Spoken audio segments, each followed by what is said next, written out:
উপজেলার থেকে আজকে যারা এসেছেন এবং 6টি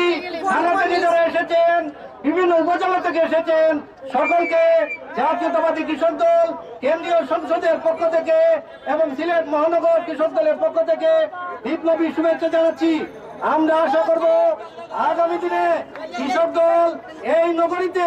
একটি শক্তিশালী সংগঠন হিসেবে আত্মপ্রকাশ করে আগামী দিনে আমাদের প্রিয় নেত্রী দেশনেত্রী বেগম খালেদা জিয়া আজকে মুক্ত হয়েছেন, কিন্তু আজও আমাদের প্রিয় নেতা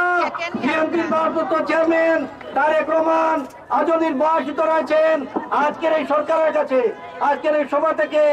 দাবি জানাবো অবিলম্বে তারেক রহমানের সকল মামলা প্রত্যাহার করে বাংলাদেশে ফিরিয়ে আনার জন্য আজকের এই সভা থেকে দাবি জানাচ্ছি এবং কৃষক দলের সকল উপস্থিত ধন্যবাদ জানিয়ে আমার সংক্ষিপ্ত বক্তব্য